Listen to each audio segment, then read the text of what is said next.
Boa noite, estamos começando mais um live, vida bem-vinda. Peço desculpas pelo pequeno atraso, terça-feira é um dia que a gente opera e, evidentemente, nossa prioridade sempre é a cirurgia. Às vezes acontece alguns atrasos, tá bom? Estamos começando aqui excepcionalmente hoje, às 21 horas, e hoje nós vamos falar sobre um tema que talvez nem todo mundo já ouviu falar, mas se chama adenomiose. Então, certamente a maioria já ouviu falar sobre endometriose. Boa noite, Francisco, Chicão. Estou aqui no Instagram e aqui no Facebook, então às vezes eu vou ficar olhando os dois lados aqui, tentando me concentrar.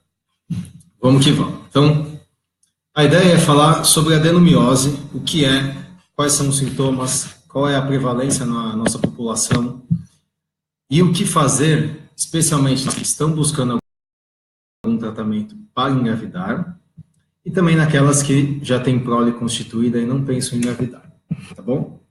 Boa noite, Gabi, boa noite, Vanberto, boa noite, Laís, boa noite, Lucas, boa noite a todos aqui, Ana, boa noite a todos, obrigado pela participação. Peço, por gentileza, se vocês tiverem alguma dúvida, fiquem à vontade de fazer, eu vou respondendo conforme a gente vai avançando. Boa noite, Paula, boa noite, Tomil, prazer, boa noite, Deusivan. Vamos lá. Então, primeira coisa, o que é a adenomiose? A adenomiose, ela é uma palavra até que se parece com a endometriose. E, lá no passado, ela era chamada de endometriose interna. Por que isso? Porque o conceito de adenomiose, ele vem, a definição é a seguinte, é a presença de glândulas ou estroma, então aquele tecido típico do endométrio, no miométrio. E o que é o endométrio e o miométrio? Então eu trouxe aqui o nosso modelo famoso. Vamos ver se eu consigo aqui. Pronto. Então, aqui está um útero, né? O útero ele é um músculo com uma camada endometrial aqui interna, que é uma mucosa, né? Então, esse músculo é o que a gente chama de miométrio. E essa camada interna é o endométrio, que aparece como rosa bem claro. Tá? Quando nós encontramos esse tecido rosa dentro do miométrio, a gente chama de adenomiose, tá bom? E por que isso acontece? Então, essa aqui é uma das grandes questões, né? Ninguém sabe, até hoje ainda, qual que é a origem exata da adenomiose. Uma das hipóteses é de que existe uma quebra nessa barreira entre o endométrio e o miométrio, uma zona que a gente chama de zona juncional, e essa zona juncional, quando ela está fragilizada ou ausente, este endométrio, por alguns motivos, desde hiperregulação de alguns genes e alguns traumas uterinos, por exemplo, curetagem, cirurgia do útero, esteroscopia e até cesárea, esse endométrio pode invadir o miométrio e, entre as células musculares lisas, esse tecido pode formar pequenos focos de endométrio circundados por tecido muscular liso. Então, esse é o conceito da adenomiose. É a presença desse endométrio no músculo. Em geral, acredita-se que o fenômeno é de invasão, tá? De invaginação do endométrio para o miométrio. E aí que vem, quais são os principais fatores de risco, né, para a endometriose? Um dos principais fatores de risco é cirurgia ou trauma no útero, né? Então, esteroscopia, curetagem, miomectomia, cesárea, todas essas são fatores de risco para a adenomiose. É mais comum em mulheres depois dos 40 anos, mas nós temos notado bastante, uma frequência até razoável de adenomiose em mulheres que, inclusive, nunca engravidaram, nunca tiveram nenhum parto, nenhum procedimento uterino, tá? Quais são os tipos da adenomiose? A gente pode classificar, de uma forma mais simplista, em dois tipos. O primeiro tipo é a adenomiose difusa. O que é isso? Quando o tecido endometrial está presente no miométrio de uma forma bem difusa aqui. Tá? Então, em vários vários pontos do miométrio. Ou seja, a gente não consegue delimitar bem a lesão. E existe também a adenomiose focal, que a gente pode dividir em duas. A adenomiose focal, que não chega a gerar um nódulo, e a adenomiose focal, que gera o adenomioma. E o que é o adenomioma? Seria um nódulo de adenomiose dentro do miométrio, simulando o que a gente já conhece como mioma, tá? Mas, evidentemente, o mioma, ele tem uma cápsula, ele tem uma pseudocápsula que é muito mais fácil de dissecar até na cirurgia e de identificar no ultrassom, tá bom? Então, eu vou tentar mostrar aqui uma imagem para vocês, aqui no Insta primeiro. Vocês veem aqui o útero com vários foquinhos de tecido roxo, que é um endométrio. Isso é uma adenomiose difusa, tá? Então, olha só. Aqui está o útero com esses foquinhos arroxeados de endométrio, que a gente chama de adenomiose difusa. Tá? Imagine que, se isso formasse um nódulo focal, poderia ser um adenomioma. E isso tem importância? Evidentemente sim. Por quê?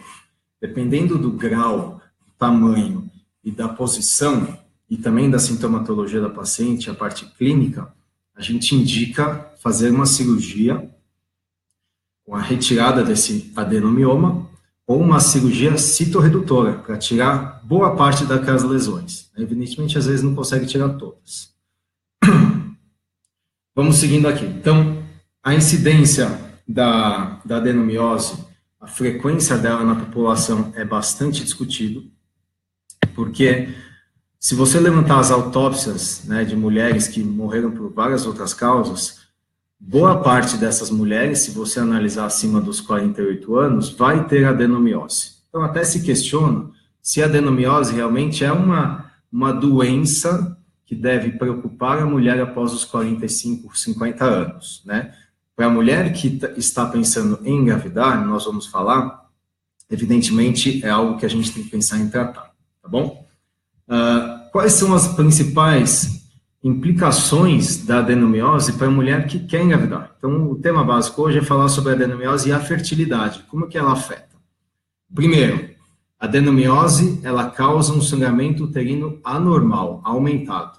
Tá? Então, uma mulher que tem adenomiose, ela tende a ter um volume menstrual maior. Como quantificar isso? Número de trocas de absorvente por dia, presença de coágulos, tá? Uma outra coisa que a adenomiose causa é dor, cólica menstrual. A gente chama tecnicamente de a dismenorreia, tá? Então, a dismenorreia acompanhada de fluxo menstrual aumentado, às vezes até anemia, né? Anemia ferropriva. Isso pode ser um sinal, um sintoma de adenomiose. A gente tem que investigar, tá bom? Em relação às pacientes que engravidam com adenomiose, existem trabalhos que mostram resultados piores na gestação, do tipo ruptura prematura de membranas ovulares, né, a bolsa pode romper antes, descolamento e problemas placentários. Tá? Então, a paciente com adenomiose tem que fazer um bom pré-natal, evidentemente, e a nossa grande preocupação é a placenta, tá bom? Tem bastante pergunta aqui no Insta, eu vou ver se eu consigo voltar depois, tá? Bom, vamos seguindo aqui. Uma das teorias que eu acabei não falando, uma das hipóteses, né, da origem da adenomiose, é o que em inglês se chama de TR, T-I-A-R, que é o Tissue Injury and Repair. Ou seja, aquele tecido vai invadindo no miométrio, então causa uma inflamação, e essa inflamação vai gerando uma fibrose, e isso vai gerando uma doença no músculo. Então, essa hoje é uma das principais teorias, e que evidentemente ratificam aquela teoria de que a invaginação causa uma doença muscular, e, portanto, é muito mais frequente nas mulheres que se submetem a algum tipo de cirurgia uterina, tá bom? Tem como a gente evitar a adenomiose? Hoje não tem nenhum tipo de estratégia, nenhuma estratégia que a gente consiga evitar, tá? Pensa-se até que o uso de medicamentos que bloqueiam a estimulação hormonal, do tipo análogos de GnRH, pílula anticoncepcional, e até o Mirena, que é o DIL, que libera o levonorgestrel, eventualmente eles podem bloquear as lesões, mas bloquear o início, né, a origem da lesão, às vezes isso não é possível, tá bom? Então não existe, em princípio, uma profilaxia para adenomiose, certo? Vamos seguir aqui. Sinais e sintomas nós já falamos, então basicamente, se você tem sangramento uterino anormal, fluxo menstrual aumentado, você tem cólicas menstruais, perdão, se você tem dor na relação sexual, não é tão comum, não é tão comum sozinho na adenomiose, mas muitas pacientes com adenomiose têm também a endometriose. A gente não sabe direito qual é essa proporção, porque o diagnóstico muitas vezes não é feito, mas acredita-se que cerca de 50% a 79% das mulheres com adenomiose têm também endometriose, certo? Vamos aqui responder uma pergunta da Andréa Duarte aqui no Facebook. Então, a Andréa perguntou, o volume do útero aumenta? Certamente. André, o volume do útero às vezes aumenta de uma forma difusa. Fica um útero, quando a gente faz a cirurgia, você nota que o útero está mais amolecido. Ele é um útero que a musculatura não está tão firme, tão rígida como deveria.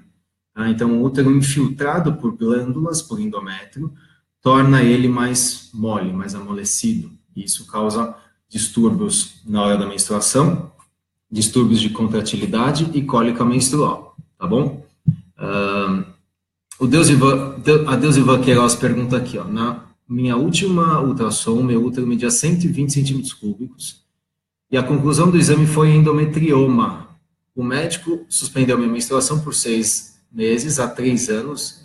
3 anos atrás, fiz 3 tentativas de cirurgia, acredito que cirurgia no HC, mas sem resultado.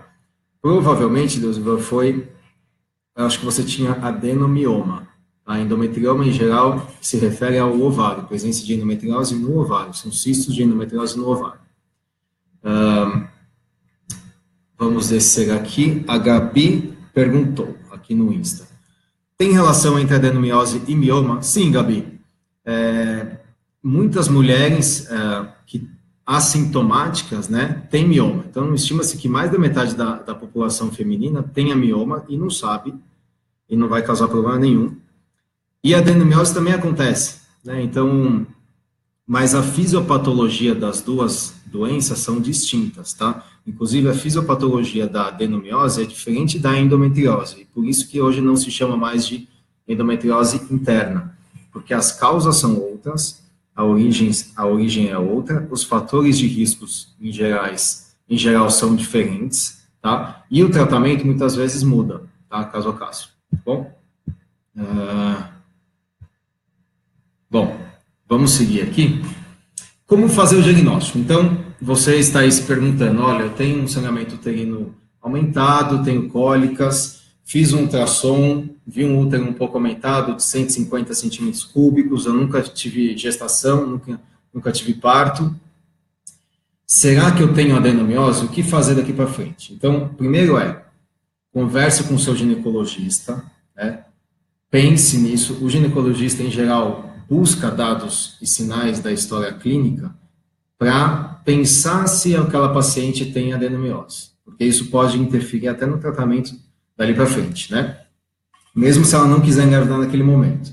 Então, os sinais são esses que a gente descreveu, e o principal exame hoje é a ressonância magnética de pelve, tá? Então, o ultrassom, se for feito por uma pessoa bem treinada, e realmente existem várias pessoas bem treinadas, que podem fazer um diagnóstico já no ultrassom, tradicional mesmo, mas a ressonância ela tem uma sensibilidade, uma acurácia um pouco melhor para o músculo.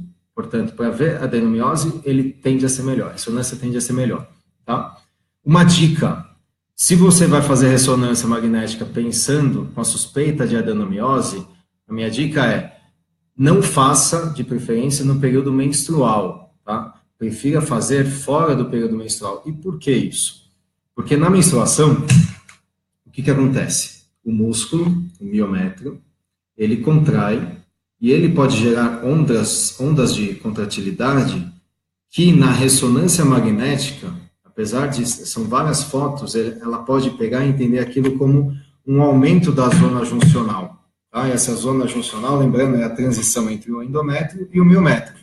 Se você tem uma contratilidade uterina na hora do exame, essa zona ela pode aumentar e no laudo pode aparecer como uma zona juncional aumentada.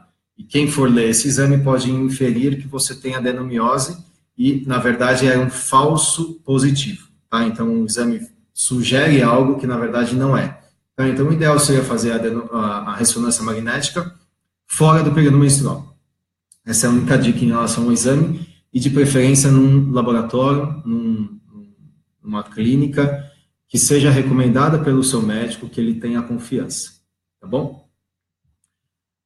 O gold standard, né? Então, como que é feito o diagnóstico para ter certeza se eu tenho ou não adenomiose? O único jeito é, assim como a endometriose, é fazer biópsia da lesão.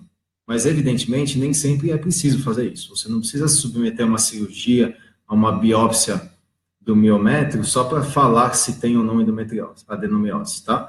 Em geral, uma ressonância bem feita já vai dizer, vai sugerir sinais de adenomiose. Quais são os sinais típicos na ressonância? Aumento da zona juncional. A gente não sabe exatamente qual é esse valor, mas estima-se que seja de 1 a 1,2 centímetro, tá? Então, quando aquela zona juncional está mais espessa do que 1 centímetro, sugere adenomiose. Presença de focos com baixo sinal à ressonância, ou no ultrassom focos que aparecem como pretos e às vezes alguns pontinhos brancos no miométrio, também sugere adenomiose, e evidentemente um útero aumentado de volume, tá bom? Como é que é em relação ao tratamento? Então, eu trouxe aqui para vocês o nosso livro de infertilidade e reprodução assistida, a parte de mulher, o volume mulher. Nós temos o capítulo de adenomiose. Então, esse capítulo foi escrito por especialistas aqui de São Paulo, o Daniel Caraça, o Alexandre Lobel e o Dr. Sérgio Podgaek. E aqui a gente tem, de uma forma bem objetiva, qual que é hoje a nossa conduta, tá? Eu vou resumir porque acho que não dá para enxergar direito aqui. Basicamente é assim. Pacientes que estão buscando algum tratamento de reprodução assistida, principalmente fertilização in vitro. Então vamos lá, eu acho que essa é a parte mais importante do live, tá? Tem certamente muitas pacientes que já têm embrião congelado, ou já fizeram FIV e têm adenomiose, e não engravidam, ou engravidam e abortam. Aliás, a adenomiose é um fator de risco para aborto. Ela aumenta o risco de aborto, ela diminui a taxa de implantação do embrião, mesmo se for um bom embrião, e ela diminui a taxa de gravidez clínica e de nascido vivo, tá? Então, o que fazer? Uma das estratégias é, no cenário 1, o paciente vai fazer FIV, fertilização in vitro, e tem adenomiose clássica, foi visto por ressonância magnética. Mesmo se ela não tiver histórico de falhas, ou seja, nunca transferiu um embrião lá, então a gente não sabe se vai implantar ou não, a sugestão mais atual hoje é estimular os ovários, coletar os óvulos, formar os embriões e congelar os embriões. Congelou. Bloquear o útero e toda essa inflamação gerada pela adenomiose durante 2 a 3 meses com análogos do GnRH. Os principais são os agonistas do GnRH, nomes comerciais Gonapeptil, Lupron, Zoladex, tá? Isso cria como se fosse uma menopausa química, uma menopausa induzida por um medicamento. Esse medicamento ele age lá perto do cérebro e faz com que você não produza mais o FSH e o LH. Portanto, você não vai ter desenvolvimento de folículos nos ovários. Não tendo desenvolvimento dos folículos, você não vai ter estradiol, que é o principal hormônio que estimula os focos de adenomiose neste caso, tá? Então, e a endometriose é a mesma coisa, tá? Mas, em geral, assim, usou 2 a 3 meses, injetável mensal, bloqueou o útero, faz um preparo de endométrio com a dose mínima possível de estradiol e transfere o embrião descongelado, tá bom? A Raika pergunta aqui, a Lorene também pode? O alurene, ele é um progestagênio que também age bloqueando os focos, principalmente de endometriose. Ele foi um medicamento desenvolvido basicamente para endometriose. Era um medicamento que já existia há muito tempo, mas comercialmente ele foi desenvolvido para isso. Então, ele pode sim bloquear a adenomiose, mas ele não é tão eficiente quanto os análogos, tá bom, Raika? Então, hoje, os estudos em reprodução assistida, mulheres que fazem FIV e têm adenomiose, em geral usam análogos do GNRH, e os principais são os agonistas, tá bom? Então, essa é uma conduta que a gente tem tomado aqui na clínica. Evidentemente, não é uma regra geral, até porque na medicina, na literatura médica ainda a gente não tem esta resposta tão clara. Nós não temos ainda um estudo randomizado, controlado, em que um grupo fez placebo e outro grupo fez agonista e comparou os resultados. Nós não temos isso, tá? Nós temos, sim, estudos retrospectivos que mostram que o análogo pode aumentar a taxa de gravidez, reduzir o risco de aborto e aumentar a taxa de nascido vivo, tá?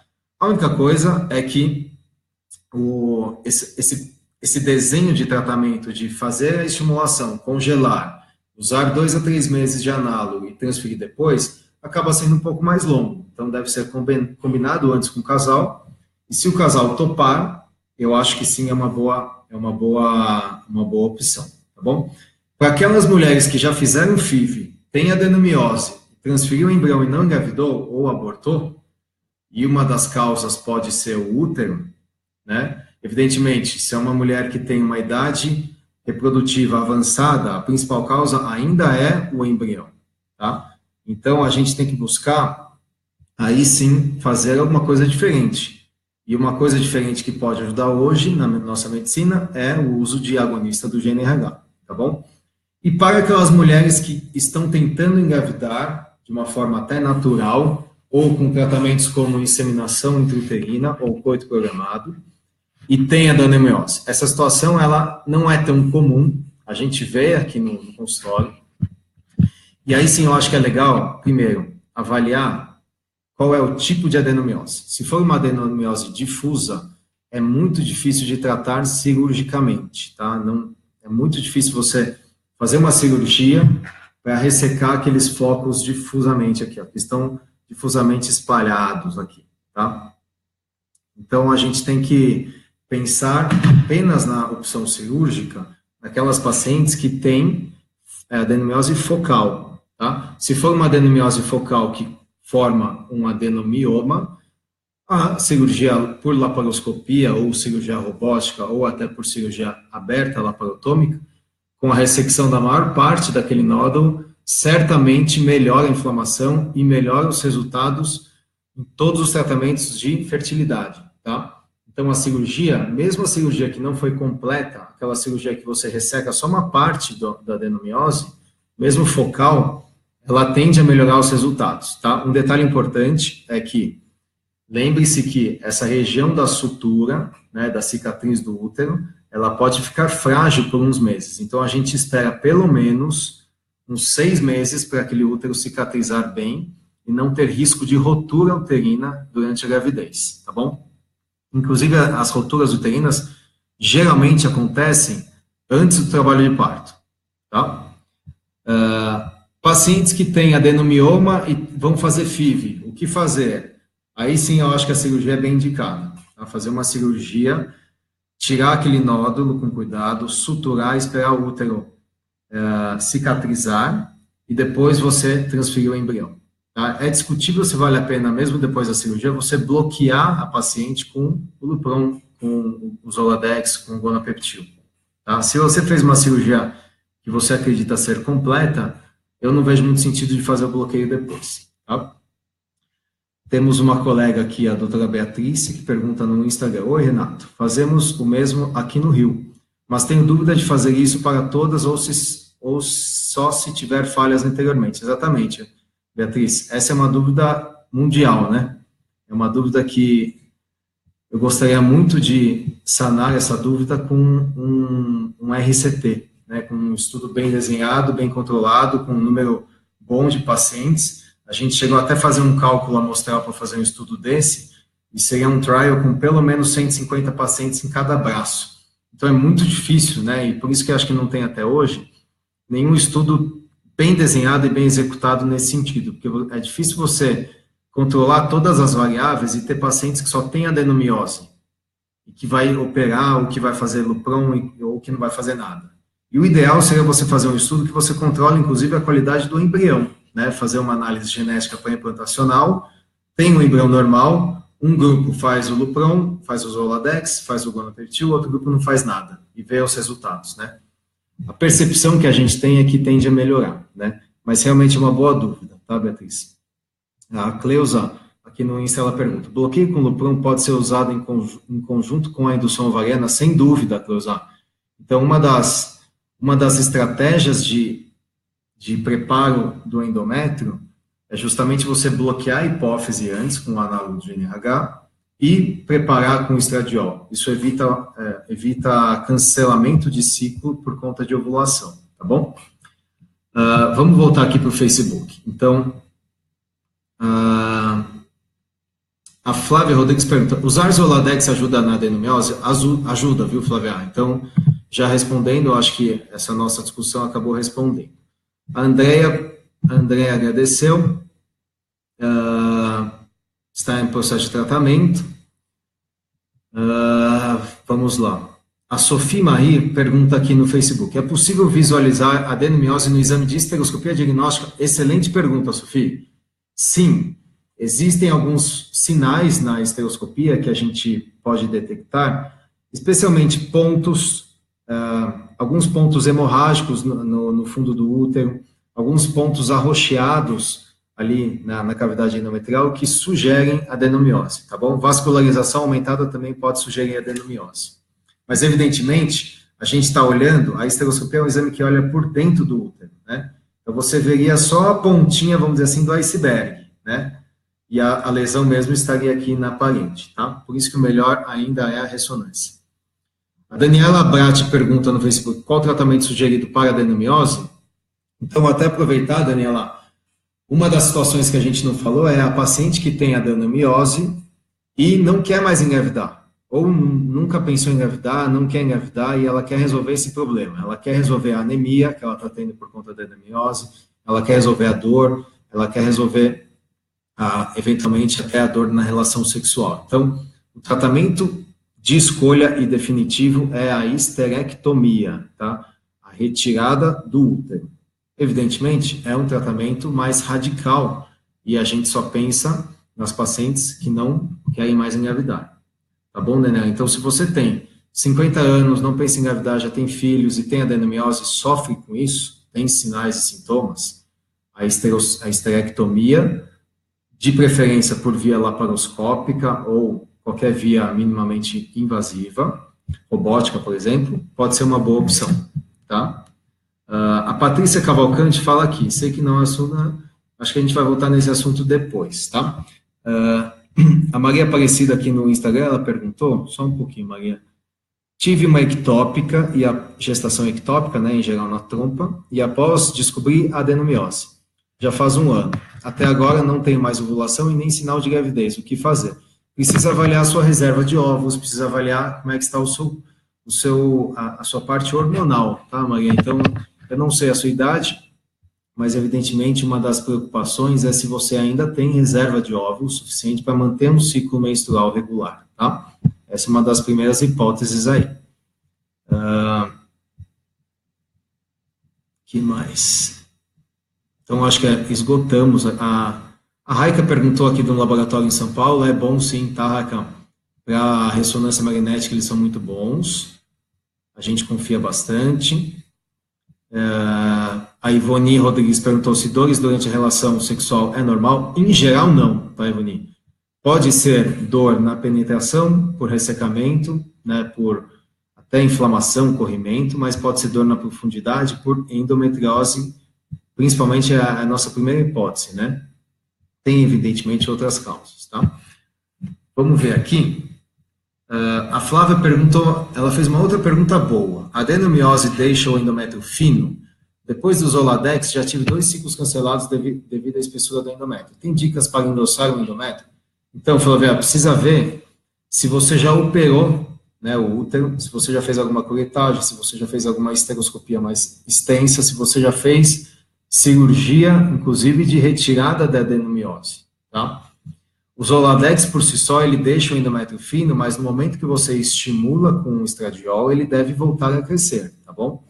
Dicas para engrossar o endométrio, eu acho que vai ser um tema de um próximo live, tá bom? Eu acho que tem bastante coisa para a gente falar, e a doutora Larissa, no último live, a doutora Angélica, sugeriram esse tema porque parece que é uma dúvida bem frequente, tá? Então a gente volta nesse tópico num próximo live, tá?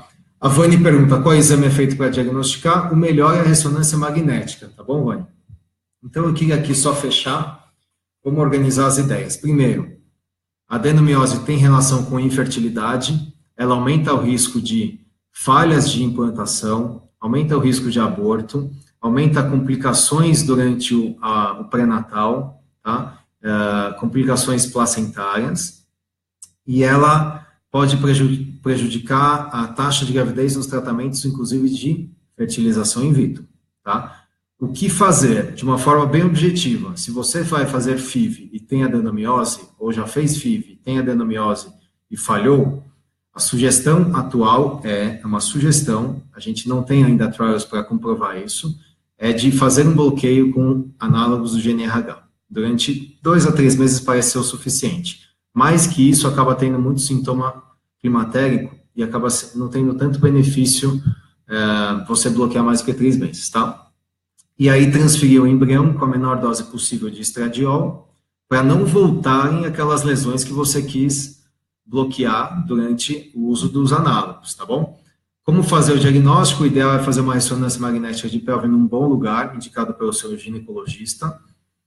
E a cirurgia ela é reservada para casos de adenomioma, focos de adenomiose que juntos geram algum nódulo, uma espécie de nódulo. Tecnicamente, na hora da cirurgia, não é tão simples de tirar, mas é possível fazer uma cirurgia pelo menos quase completa. Muitas vezes a gente tem que optar por parar na cirurgia. Por quê? A parede do útero, se você começa a querer tirar tudo, não sobra nada. Então, muitas vezes é mais inteligente você tirar uma boa parte, suturar e parar. Tá? Essa retirada parcial já aumenta a taxa de gravidez, tá bom? E existem várias técnicas que eu não vou discutir aqui, porque são técnicas cirúrgicas, né? Um dos principais grupos que desenvolveram as técnicas é um grupo japonês, em que eles sugerem você suturar o útero em várias camadas, tá? As pacientes que fazem esses tratamentos, essas estratégias modernas para adenomiose tendem a melhorar os resultados. E eu finalizo aqui o nosso live, já está dando 32 minutos, agradecendo todos que participaram, né? Não é fácil, quase 10 da noite, numa terça-feira, participar de um live. Agradeço muito a todos que deram um salve aqui no Instagram, a Juliana, a Adriana, várias pessoas, a Andréia, a Flávia, várias pessoas que participaram, e espero que vocês tenham aproveitado. Se eventualmente ficou alguma dúvida sobre esse tema, podem deixar aqui o comentário no Facebook, porque no Instagram eu não consigo responder depois, que a gente vai responder, tá bom? Nós vamos também fazer um live, sim, sobre endométrio fino, a pedido de vários pacientes aqui, a Flávia, por exemplo, e eu vou responder a última pergunta aqui, que a Patrícia fez. Sei que não é do assunto de hoje, mas gostaria de saber as chances com ovos doados. Tenho 43 anos, sou laqueada, marido ok. Estou em busca de um médico para fazer o tratamento. Patrícia, precisa ver, se você busca um tratamento com ovos doados, em geral a taxa de gravidez é em torno de 50%, tá? Então é um dos tratamentos de reprodução humana que mais me vida, tá? Então, você tem boas chances, evidentemente, precisa ver o seu útero, né? Se não tem nenhuma alteração. E aí um especialista certamente vai fazer essa investigação, tá bom? Um abraço a todos, boa noite, fiquem com Deus e até o próximo live. Um abraço.